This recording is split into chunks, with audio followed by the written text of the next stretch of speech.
성경 한 절 보겠습니다. 다른 이로는 구원을 얻을 수 없나니 천하인간의 구원을 얻을 만한 다른 이름을 우리에게 주신 일이 없음이라 하였더라. 아멘.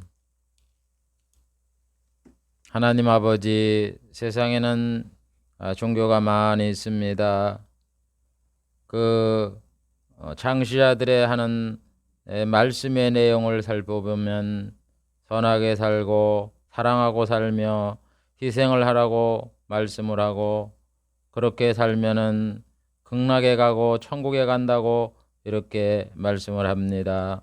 다 비슷하게 똑같이 말씀을 하므로 우리들은 어느 분이 진짜인 줄은 알지 못하고 그냥 좋은 얘기를 하시니까 그냥 아무나 선택을 해서 우리가 각기 신앙을 갖고 이 세상을 사는 줄 압니다.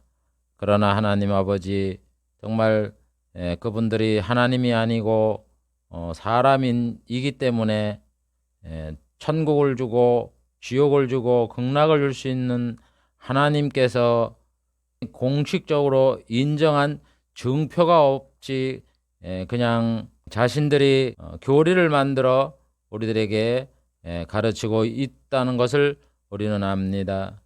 그러므로 진정 하나님께서 천국을 가게 하고 지옥을 가게 하는 하나님께서 보내셨다고 인정한 분은 오직 예수 그리스도밖에 없는 줄을 압니다. 그래서 성경에는 다른 이로는 구원을 얻을 수 없으니 천하 인간에게 구원을 얻을 만한 다른 이름을 우리에게 주신 적이 없다고 말씀을 하고 있는 줄을 믿습니다. 다시 말해서 천국과 지옥을 가게 하는 하나님께서 마호멧이나 또 공자나 부처나 이런 분들에게는 하나님께서 구주라고 약속을 하지 아니하셨지만 유일하게 예수 그리스도에 대해서는 많은 예언을 하시고 그분이 자기가 보낸 구주라는 것을 선지자를 통해서 밝히셨고 예수님이 밝히셨고 사도들이 밝힌 줄을 압니다. 이것이 예수님이 진정으로 구원자라는 것을 확실하게 우리에게 보여주는 증표인 줄을 알고 우리가 예수를 믿는 이 일을 영광스럽게 여기며 끝까지 믿음으로 달려 나아가게 하여 주시옵소서. 그래서 오늘 사도 베드로는 다른 이름으로는 구원을 받을 수가 없다라고 단호하게 말씀하신 뜻이 이런 뜻이라는 것을 잘 알고 하나님의 이 성경의 말씀, 이 약속의 이 말씀인 언약을 잘 배워서 정말 예수님만이 하나님이 보내주기로 선택한 자, 이 세상에 구원을 주기로 선택한 구주라는 것을 성경의 구조를 통하여 확실히 배우고 익힘으로 믿음 안에 거하는 성도들이 되게 해 주시옵소서. 오늘 이 시간도 이에 관하여 언약에 관하여 부족한 종 말씀을 전할 때에 성령께서 역사해 주시어서 이 말씀 잘 깨닫고 전달할 수 있게 하여 주시고 성도들 또한 이 말씀을 잘 깨달아 진리 안에 거하고 또 믿음이 성장하는 은혜가 있게 해 주시옵소서. 예수님의 이름으로 기도하옵나이다. 아멘.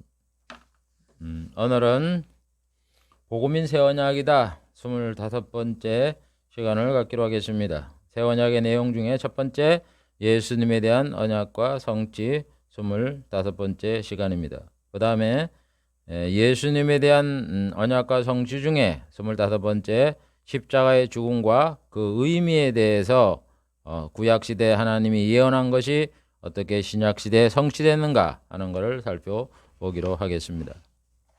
제가 기도할 때에 말씀을 드린 것처럼 왜 우리가 언약을 배우느냐 하면은 세상엔 종교가 많습니다. 그러나 어느 종교가 참 종교인가 라는 것을 구별을 해야 돼요. 분별을 해야 됩니다. 그 분별을 준 게 뭐냐? 정말 하나님이 계신데 그 종교를 만든 창시자들의 주장이 어느 분 것이 맞는가 하는 걸 우리가 분별을 해야 돼요. 그러려면은 하나님께서 그 종교의 창시자에게 이분을 내가 보내겠다 라고 물증을 줘야 되는 겁니다.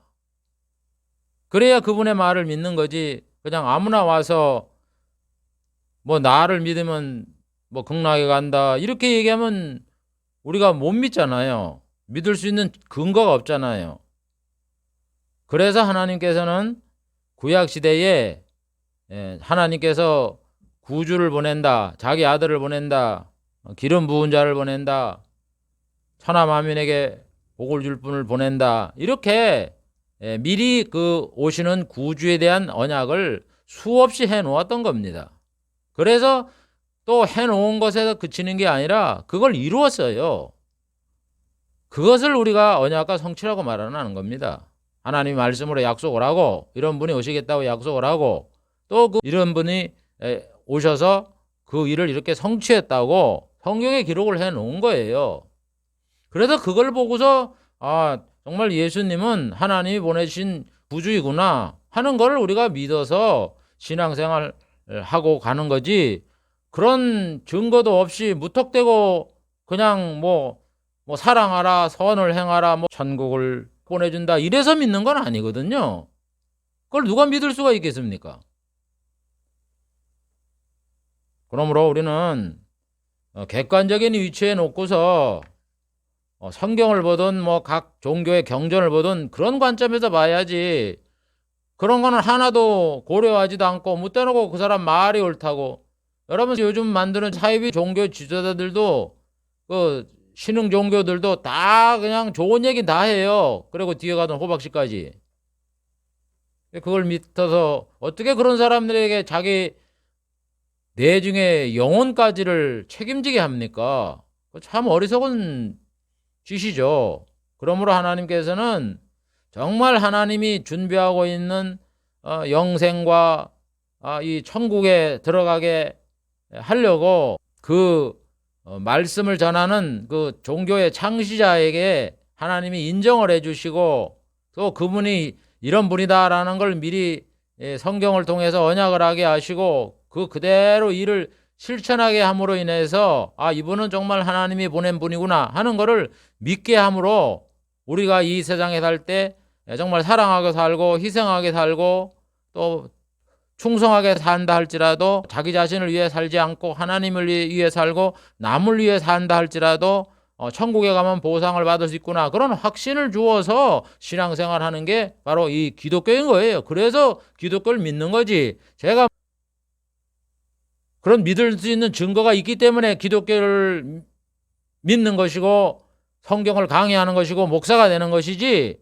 제가 집안에 대대로 기독교의 가정도 아니었고 제가 목사 되려고 생각한 적도 없이 지나가다 보니까 이렇게 목사가 된 거예요. 그래서 여러분, 이 우리가 사람으로서 정말 많은 종교에 각기 주장하고 있는 그 내용이 어느 종교가 참인가 정도는 분별해야 된다 이런 얘기입니다. 그래서 자기 확신을 갖고 믿을 수 있는 그 증거를 잡고서 그분을 믿어야지, 나중에라도 후회를 안 하지. 만약에 아무것도 없다 그러면 어떻게 될 거예요? 또 진짜 있다면 어떻게 될 거예요? 그런 거를 생각해서 우리 각 경전을 살펴보면서 정말 그 분에 대해서, 그 종교의 창시자에 대해서 살아계신 하나님께서 그분이 신이라고 얘기를 합니까? 공자를 신이라고 하지도 않고 부처를 신이라고 않고 마호메를 신이라고 안 그래요. 신은 없는 거예요. 어디 기독교만이 하나님 얘기를 하고 있는 거지. 그러므로 정말 신이 있다는 신께서 그 종교의 창시자를 인정을 했느냐 이런 얘기예요. 저 사람이 이런 말을 전할 것이다 라고 인정을 하나님 해 주셨냐 이런 얘기예요. 그 근거가 있느냐고요? 없잖아요. 그 사람이 태어나기 전에 근거가 있느냐 이런 얘기입니다. 자기 경전에 기록을 해놨느냐 이런 얘기입니다. 그런 게 전혀 없잖아요. 그렇기 때문에 저는 못 믿겠어요. 나는 내가 기독교를 믿어서 교회 목사이기 때문에 벌어먹고 살기 위해서 이걸 가르치는 게 아니에요.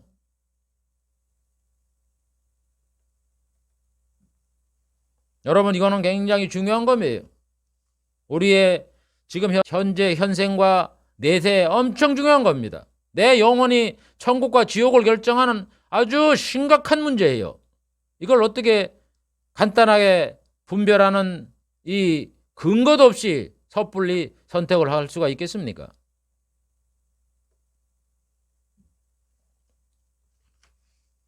그래서 제가 이 언약을 통해서 구약에 예수님에 대해서는 태어날 때부터 돌아가시고 부활하시고 승천하시는 모든 이런 일이 있을 것이라는 것을 예언해 놨다. 그래서 그 예언대로 이분이 성취했기 때문에 이분은 우리가 정말 하나님이 보내신 구주라는 걸 믿을 수 있을 것이다 라고 제가 강해를 해 나가는 거예요. 언약 시리즈로서.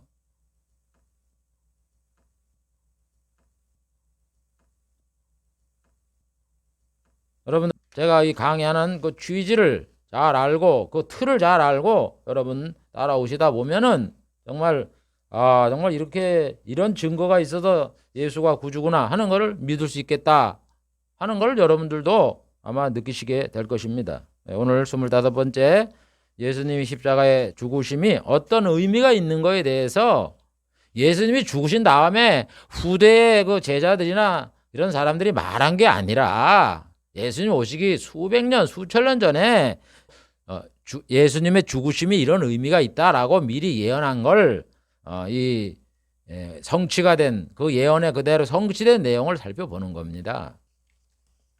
그럼 십자가의 죽음과 의미에 대해서 성경의 예언과 성취 이 내용들을 살펴보겠습니다. 169번째 형벌을 받아 죽으셨으나 죄가 없을 것. 여러분, 이사야는 예수님이 태어나기 전에 한 7, 800년 전에 선지자인데 세상에 태어날 그리스도가 죄가 없다고 이렇게 말씀을 합니다. 죄가 없지만 죽게 된다. 뭐 죽게 된다 그래서 수명이 다해서 죽게 되는 게 아니라 사형을 당한다. 이런 얘기입니다. 이사야 53장 12절 이는 그가 자기 영혼을 버려 사망에 이르게 하며 죽는 거죠. 범죄자 중 하나로 헤아림을 입었음이니라. 그 사람이 죽는데 범죄자로 취급을 받아 죽는다 이런 얘기예요. 그러니까 죄가 없이 죽는다는 거예요. 형벌을 받아서. 오해를 받아도 죽게 된다 이런 얘기예요. 그래도 예수님의 생애를 보면 예수님이 죄가 없었잖아요. 그렇지만은 그 사형 선고를 대제사장한테 받았고 그 다음에 빌라도에게 십자가형 선고를 받아서 결국 형벌인 십자가형에서 손과 발에 못을 박혀서 돌아가시잖아요. 그 과정을 한번 살펴보려고 합니다. 정말 예수님이 죄가 없었는가 하는 것을 성경에 밝혀놨기 때문에 그 내용을 살펴보겠다 이런 얘기입니다. 자, 그건 첫 번째로 1차 재판 때 유대 제사장들은 예수님의 죄를 입증하지 못했습니다. 여러분, 옛날이나 지금이나 사람을 사형할 때는 그 관청이 있어서 다 이렇게 재판을 받아서 사형에 처하고려는 거지 그냥 묻다놓고 사람 죽이진 않잖아요. 다 그래도 형식은 있지. 그런데 예수님은 두 차에 걸쳐서 재판을 받았어요. 한 번은 유대인 대제사장들 앞에서 받았습니다. 대제사장과 장로의 모임인 그 공의회라고 있습니다. 입법과 사법과 행정을 총괄하는 이 공회가 있었습니다. 자치법입니다. 그래서 유대인에 관한 일들은 이 자치법에도 다 해결을 합니다. 그 다음에 이스라엘 나라가 로마의 식민지였기 때문에 로마의 총독이 파견돼 있었어요. 그래서 로마에 관련된 벌은 죄는 로마 총독이 그거를 재판을 했습니다. 그래서 2차 재판이 로마 총독에게 가게 되는 거예요. 그래서 성경은 그 두 가지를 다 기록을 해놓았습니다. 다시 말해서 예수님은 1차 재판도 받고 2차 재판도 받게 되었다 하는 그 내용을 기록을 해놓았습니다.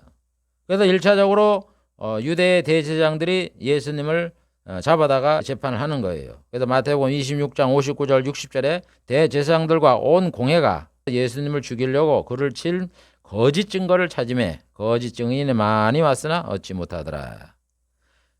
대제사장과 이 공회가 예수님을 죽이려고 그랬는데 죄를 지어서 죽이려는 게 아니라 그를 죽이려고 거짓 증인을 세워서 거짓 증거를 제시를 해도 죽이려고 했다. 이런 얘기예요. 그러니까 예수님이 그 당시에 얼마나 많은 이적을 행했습니까? 그러니까 백성들이 다 예수 예수 그러는 거예요. 그러니까 하나님을 믿는 이 대제사장들 입장에서 보면은 자기들은 기적을 아무것도 행하지 못하고 그러는데 예수님은 와서 기적을 행하고 죽은 자까지 살리니 다 민심이 글로 가니까 이 위기의식을 느낀 거예요. 그래서 시기로 예수님을 없애야 되겠다 이래 생각을 하고 예수님을 죽여야 되겠는데 증거가 있어야 되죠. 증거가 없는 거예요. 그래서 거짓 증거를 찾았다 이런 얘기예요. 그렇지만 거짓 증거가 예수님이 죄를 지을 만한 죄가 없었기 때문에 거짓 증인이 많이 왔지만 다 허사라는 거예요. 그게 증거로 택할 만한 내용이 하나도 없었다 이런 얘기입니다. 거짓 증거가 안 되니까 이 대제사장이 물어봅니다. 마태복음 26장 63절부터 66절에 보면 예수께서 잠잠하시거늘 대제사장이 가로되 너로 살아계신 하나님 앞에 맹세하게 하노니 내가 만일 하나님의 아들 그리스도인지 아닌지 한번 답을 해봐라. 이렇게 물어봅니다. 대제사장이. 그러니까 예수님이 뭐라 하냐면 네가 말하였느냐. 네 말이 옳다는 거예요. 내가 하나님의 아들인 그리스도라는 거예요. 그러면서 덧붙여서 뭐라 하냐면 내가 너에게 이르노니 이후에 인자 자신이 권능의 우편에 앉은 것과 하나님의 우편 보좌에 앉을 것과 그 다음에 구름 타고 오는 것을 너희가 본다. 이렇게 덧붙여서 말을 한 거예요. 이걸 들으니까 대제사장이 옳다 이거구나 그러면서 이제 자기가 이제 쇼를 하는 거예요. 그래서 옷을 벗어도 말이야 찢으면서 말하기를 옷을 찢으며 가로되 저가 참남한 말을 했다. 하나님을 모독하는 말을 했다는 거예요. 왜? 자기가 하나님이라 그러잖아요. 하나님의 아들이라 그러고 그 다음에 자기가 이제 조금 있다가는 또 하나님의 우편에 보좌에 앉겠다는 거는 자기가 하나님이라는 얘기 아니에요. 구름을 타고 오시리라.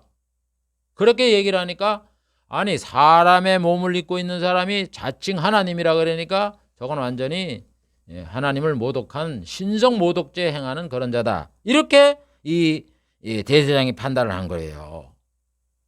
그래서 뭐라 하냐면 옆에 이제 그 재판을 하니까 혼자 단독으로 판단을 안 하고 재판장이 있고 이제 또 배심원 거기에 대해서 결정을 내리는 사람들이 같이 있잖아요. 그래서 그 사람들한테 봅니다. 보라 너희가 이 공의회 70명의 뭐 70명이 71명인지 잘 모르겠는데 위에 있는 그 배심원한테 물어보는 거예요. 너희가 지금 참남한 말을 들었도다. 지금 들었잖아. 그 예수라는 죄인의 입에서 나오는 자기가 하나님의 아들이라는 소리를 들었지 않냐? 그러니까 더 증인을 요구할 필요가 없으니까 너희들 생각은 어떠냐 한번 얘기를 해봐라. 그러니까 뭐라네요. 그 사람들이 대답하여 가로되 저는 사형에 해당하니라. 모세의 율법에 의하면 감히 어떻게 사람이 하나님의 아들이라 그러냐 이런 얘기예요. 그러니까 우리 율법 상식으로 보면은 저 사람 말은 사형이다 이런 얘기예요.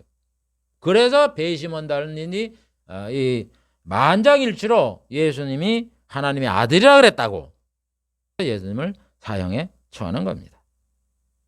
그래서 예수님이 돌아가신 유일한 죄는 뭡니까? 하나님의 아들이라는 죄예요. 그런데 여러분 정말 이 예수가 하나님의 아들이라 그랬는데 정말 이 사람이 하나님의 아들이 아닌데 하나님아 그랬으면 당연히 죽었어야 마땅해요. 이건 올바른 사형이에요. 그런데 이분이 진짜 하나님의 아들이라 해서 죽었어요. 억울하게 죽은 거죠. 그럼 우리는 이분이 하나님의 아들인지 아닌지를 살펴봐야 될 거 아니에요.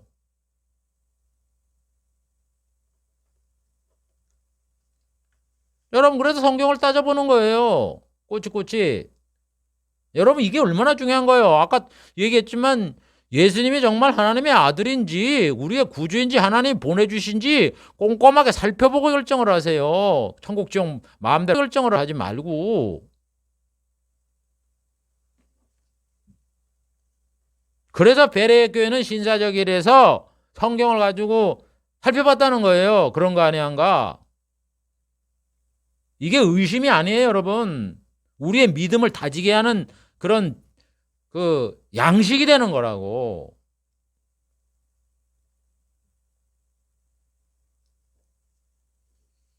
그래서 유대인들은 예수님을 죽인 죄가 하나님의 아들이라 그랬다고 죽이는 거예요. 그렇게 하고 해서 이제 제사장이 사형 선고를 했잖아요. 그럼 죽여야 될 거 아니야? 안 죽여. 이거는 로마 총독한테 고소를 합니다. 마태복음 27장 1, 2절. 새벽에 대제사장과 백성의 장로들이 예수님을 죽이려고 함께 의논하고, 아니 웃기지. 자기들이 예수님을 죽인다고 사형 선고를 내렸으면은 죽이면 되지, 또 뭘 죽이려고 의논하고. 이게 벌써 뭔가 냄새가 나잖아요. 예수님을 죽이려고 모의를 해갖고 결백한 자를 모함을 씌워서 죽이려고 하는구나 하는 그 냄새가 나잖아요. 아니 자기가 죽이려고 그러면 그냥 사형이다 그러면 자기 법대로 그냥 율법에 의하면 이 사람은 하나님의 아들이라고 신성을 못 오게 되니까 사형이다. 그래서 죽이면 그만이잖아요.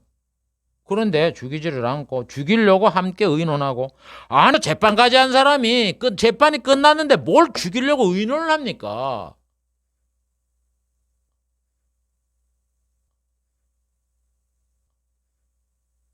결박하여 끌고 총독 빌라도에게 넘겨주니라. 그래서 빌라도한테 총독한테 가서 넘겨주는 거예요.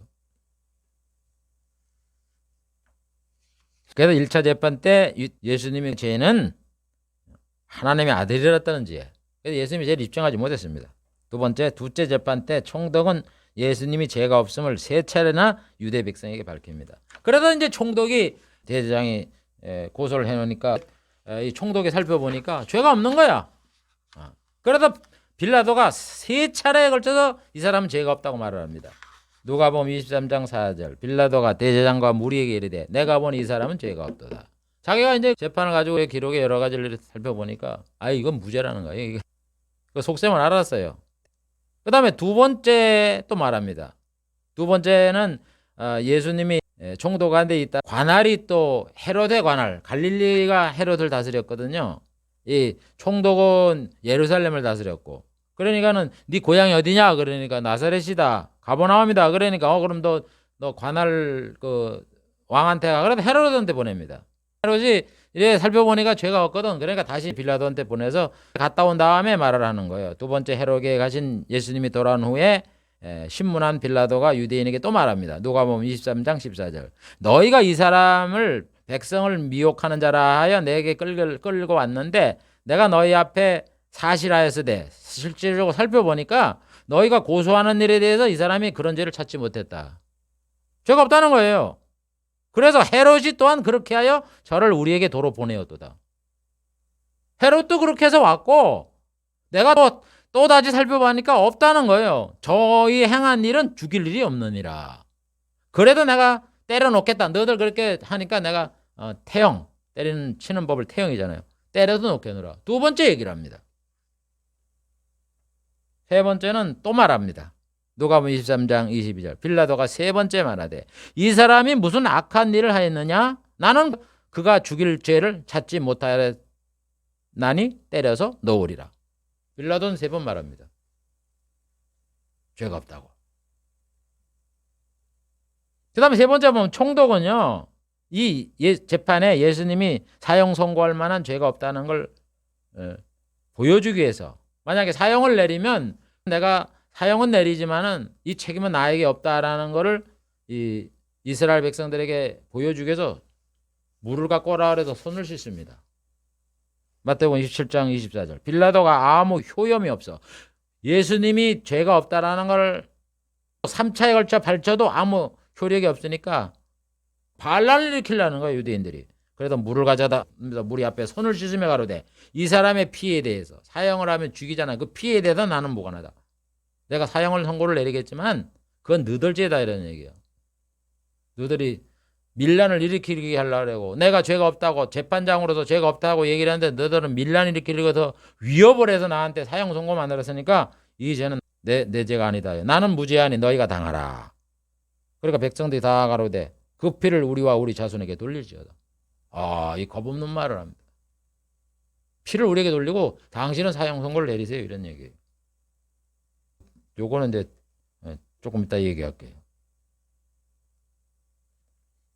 그래도 이 밀란이 나는 그 위협적인 이런 강압 속에서 사형 선고를 내리는 거예요. 그 다음에 네 번째, 헤롯이 심판하지 않고 그냥 보내는 것은 예수님의 무죄를 입증하는 행동이다. 이걸 보여주는 거예요. 자기 관할에 속한 자라 그래갖고는 빌라도한테도 다시 또 헤롯으로 왕 있는 데로 데려와도 헤롯이 이제 이래 보니까는 이게 죄가 없거든. 그러니까 그냥 희롱만 하고 말이죠. 야, 넌 내가 보니까 죄가 없어. 그냥 빌라도로 보내. 그래도 빌라도 온 거 아니에요. 그게 무죄라는 걸 입증하는 거예요. 그 다음에 보면 빌라도는 예수님이 죄가 없어 풀어주려고 노력을 많이 합니다. 아까도 말했지만 무죄다 무죄다 얘기를 하고 손을 씻을 뿐만 아니라 풀어주려고 많이 노력을 했어요. 누가복음 23장 20절에 보면 빌라도는 예수를 놓고자 하여 다시 저에게 말하되, 빌라도는 원래 자기 아내가 꿈을 꿔서 그 사람 절대 형벌 주지 말라고 이렇게 해가고는 빌라도가 놓아주려고 그러잖아요. 그러니까 놓아주려고 그러고 손까지 씻고 죄가 없다고 함차에 걸쳐서 말을 하고 이렇게 설득을 했지만 결국 그걸 풀어주지 못한 거예요. 그래서 예수님이 밀란 나려는 이 데모를 하려는 이 사람들의 그 강압에 못 이겨서 그냥 사형 선고를 내린 거고, 그래서 십자가에 돌아가신 거예요. 여러분, 빌라도가 나는 무죄하니 너희가 당하라. 그러니까 백성이 가로되 그 피를 우리와 우리 자손에게 돌릴지어다. 그래서 어떻게 됐습니까? 이스라엘 백성이 예수님이 죽고, 예수님이 3년에 죽었다고 칩시다.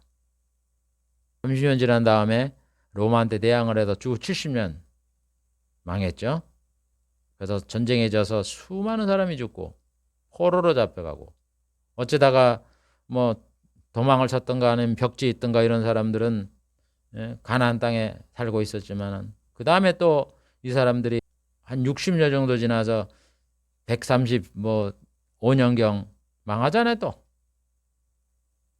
그래서 이 사람들이 로마에서는 이 나라 사람들을 나부도만 안 되겠다. 그렇게 해서 그 사람들 다 쫓아내서 이 나라 저 나라 돌아다니는 디아스포라라는 유대인의 방랑 시대가 시작이 된 거예요.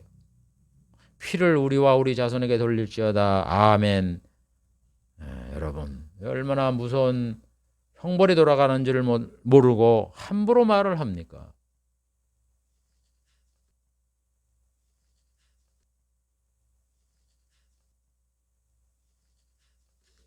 그래서 예수님이 죄 없이 죽을 것이다 하는 예언대로 그대로 성취가 된 겁니다. 그 다음 171번째, 하나님 앞에 제물이 되실 것.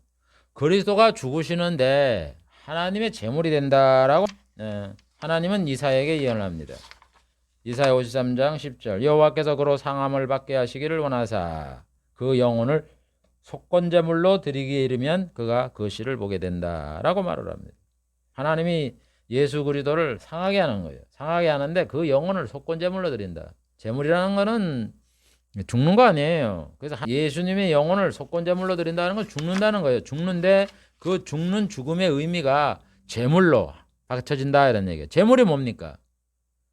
하나님께서 모세에게 제사를 드리라 할 때 그 짐승을 잡잖아요. 그럼 제물이잖아요. 그런데 그 제물이 뭐에 쓰는 거예요? 사람의 죄를 용서해 주는 데 쓰잖아요.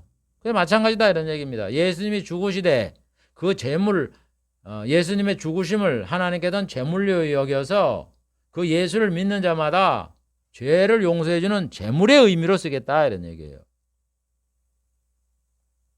그게 바로 하나님이 구속 언약에서 에베소서 1장 7절에 있는 것 같이 예수 그리스도의 피를 통하여 죄 사함을 얻게 한다. 그렇게 약속한 거 아니에요. 그걸 이루겠다는 거예요. 그래서 예수님의 죽으심은요, 속건제물이에요. 우리의 죄를 용서하기 위해서 하나님의 제물 되기 위해서 죽으신 거예요. 그러니까 죄가 없이 죽으신 거예요.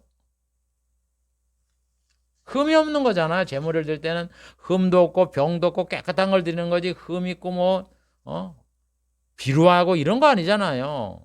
예수님이 무슨 죄를 잔뜩 지고 나도 하나님 앞에 제물 된다 이래 바쳐진 그분이 아니에요. 하나님의 아들이에요. 거룩한 분이에요. 죄가 없는 분이라고요. 이 인간적인 이런 것도. 그러다 예수님은 돌아가시기 전에 제자들에게 자신이 하나님 앞에 제물로 바쳐진다고 얘기하잖아요. 마가복음 10장 45절.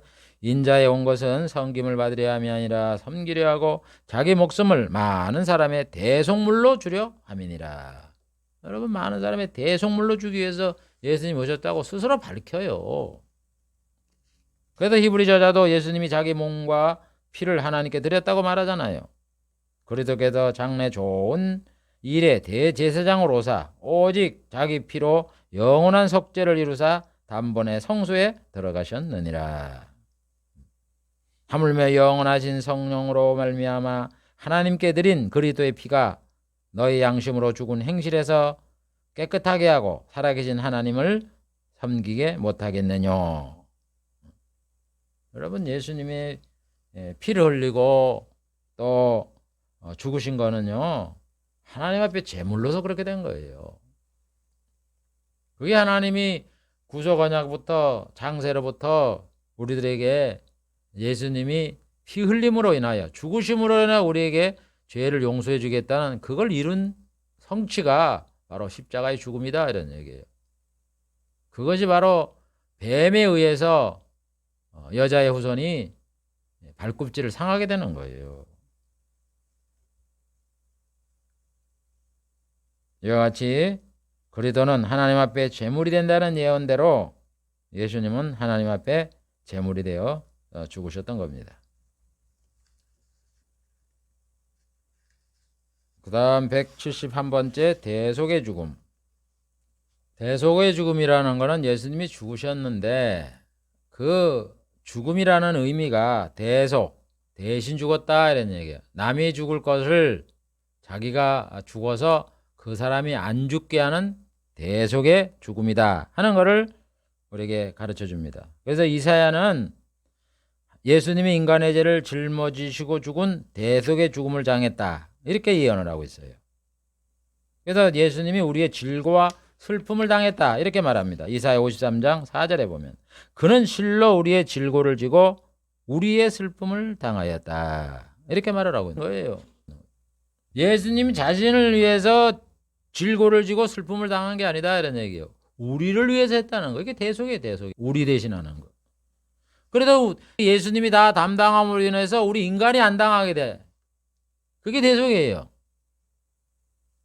그래서 바리새인들은 예수님이 하나님을 모독했다고 사형에 해당한다고 했잖아요. 아까 그 대제사장이 참남죄, 자기가 하나님의 아들이라 그랬다 그래도 사형을 청하잖아요.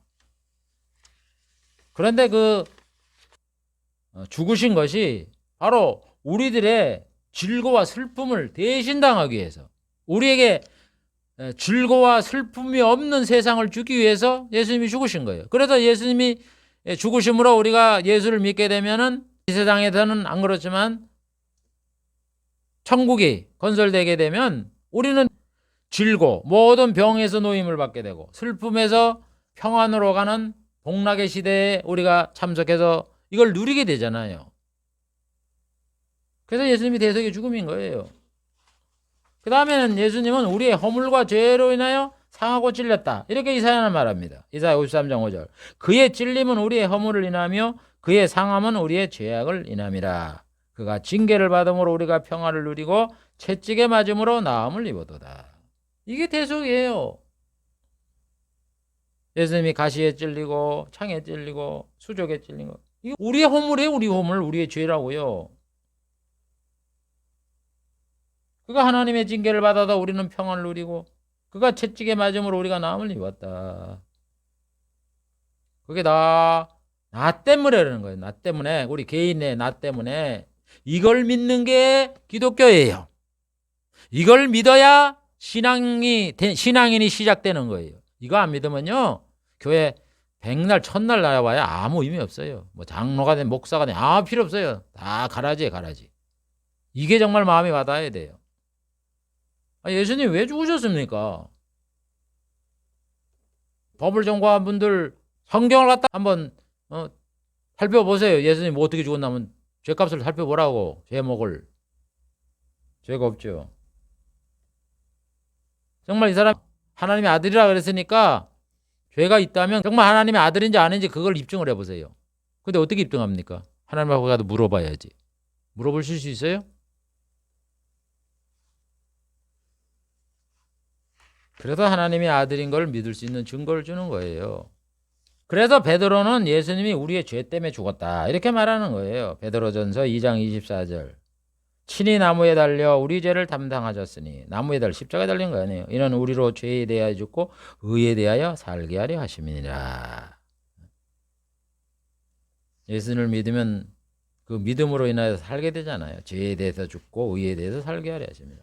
다 이렇게 하나님의 그 언약이나 예수님의 말씀이나 사도들의 말씀은 예수님이 우리의 죄를 위해서 죄값을 담당하시고 죽었다, 대속의 죽음을 당했다, 다 이렇게 말하고 있는 거예요. 이렇게 이구동성으로 다 똑같이 예수님이 우리의 죄를 위해 죽으셨다 이렇게 말하는 겁니다. 그 다음에 하나님이 그에게 모든 죄악을 담당시키셨다. 그래서 이사야는 세 번째로 이사야 53장 6절에 여호와께서 우리의 죄악을 그에게 담당시켜줬다. 우리가 지을 죄악을, 죄값을 예수님이 다 담당하겠다 이런 얘기예요. 그러니까 하나님이 예수님을 십자가에 죽게 만들었다 이런 얘기예요. 역사하셨다, 섭리하셨다 이런 얘기예요. 그래서 그 성경에 보세요. 하나님 그렇게 하시잖아요. 예수님도 거기다 변호를 안 하시고. 그래서 히브리 저자는 말하기를 히브리 9장 28절에 이와 같이 그리스도도 많은 사람의 죄를 담당하시려고 단번에 들이신 바 되셨다.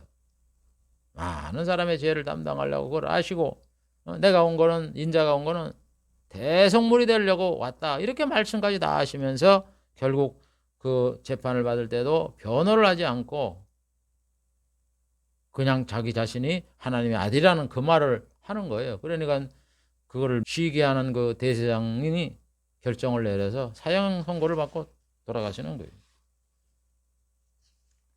그 다음에 그리스도가 곤욕과 신문과 죽임을 당한다. 그래서 이사야가 예언을 하는 거예요. 이사야 53장 8절. 그가 곤욕과 신문을 당하고 끌려갔으니 그 세대 중에 누가 생각하기를 그가 산자의 땅에서 끊어지면 죽는 것은 마땅히 형벌받을 내 백성의 허물 때문에 죽었다. 이렇게 생각할 사람이 누가 있겠느냐. 여러분, 이렇게 하나님은 예수님의 그 죽으심에 대한 그 의미와 내용들을 자세하게 이렇게 말을 해요. 그가 곤욕과 신문을 당하고 끌려갔으니, 곤욕과 신문을 당하고 끌려가잖아요. 형장으로 끌려가잖아요. 형장 끌려가기 전에 곤욕과 신문을 당하잖아요. 근데 그 세 중에 누가 생각을 합니까? 그 사람이 그렇게 죽는 게, 사형 선고를 받는 게 우리 백성의 죄 때문에 죽는다 이렇게 생각하는 사람이 누가 있었냐 이런 얘기 없었잖아요.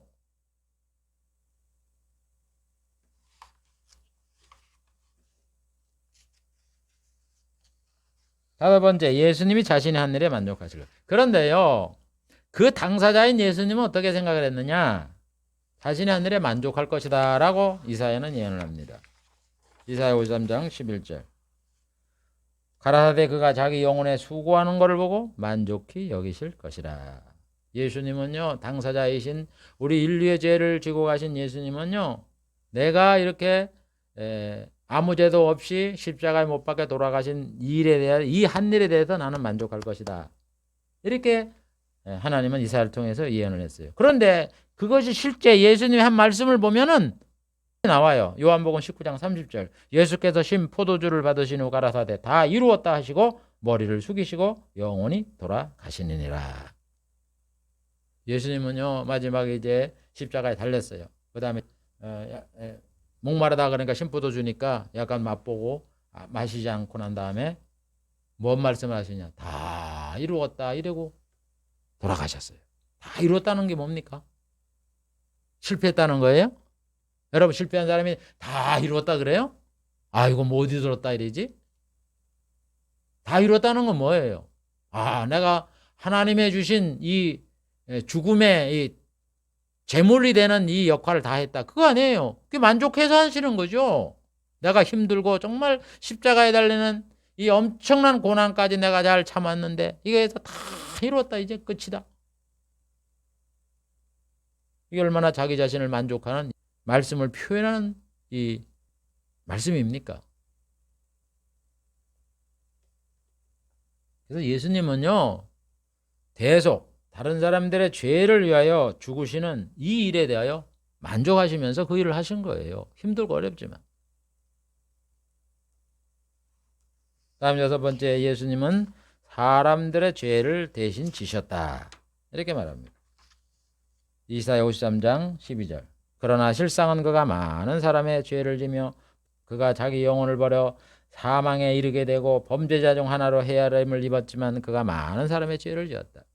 그래서 우리 예수님이 죽으실 때 보면은 대제사장한테 하나님이라 그랬다, 신성 모독 그랬해서 사형 선고를 내리는 거예요. 그 다음에 로마 황제한테는 반역죄를 했다, 자기가 왕이라 그랬다, 이렇게 핑계를 죄목을 붙여서 예수님을 죽였지만은 실상은 말이죠, 예수님께서 많은 사람을 구원하기 위해서 많은 사람의 죄를 대신 지시고 죽으신 거예요.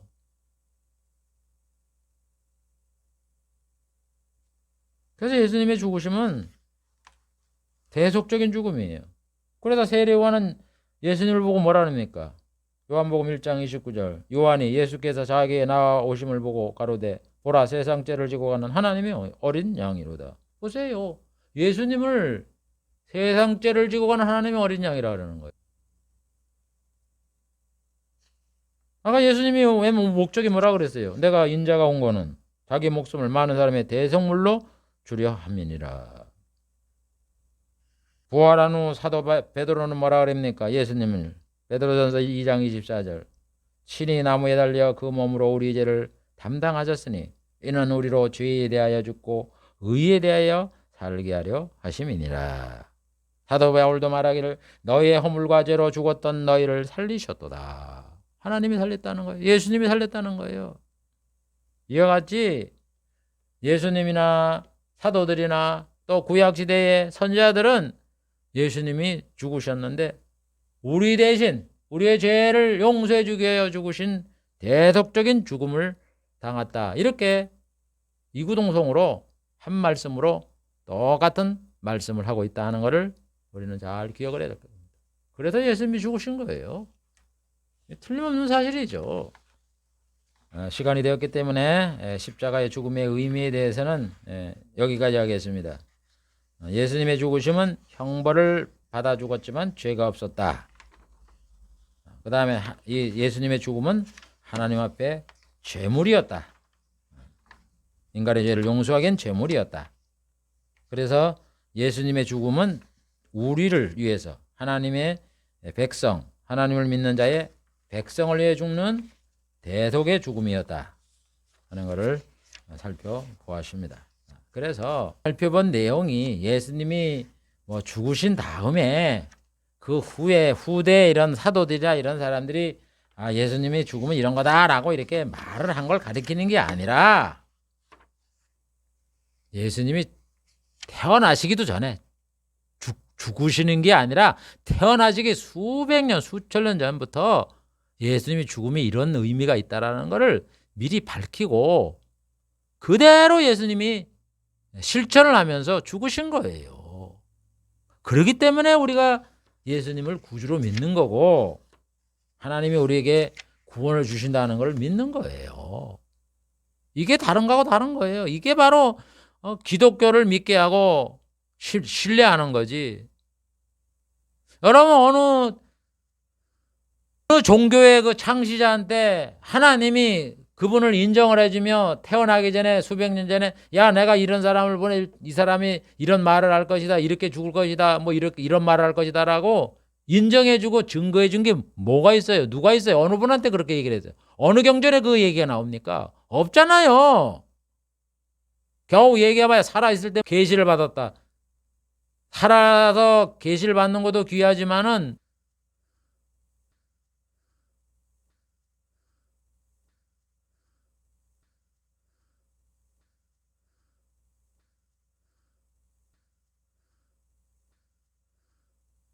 태어나기도 전에 그 증거를 받은 언약과 살아있을 때 그 사람을 인정한 증거가 더 신빙성이 있어요. 살아있을 때 계시받은 것이 더 신빙성이 있습니까? 그래서 여러분 예수님을 정말 믿는 거는 바른 종교를 택하게 하는 그런 근거가 바로 이 언약이에요. 이 약속이에요.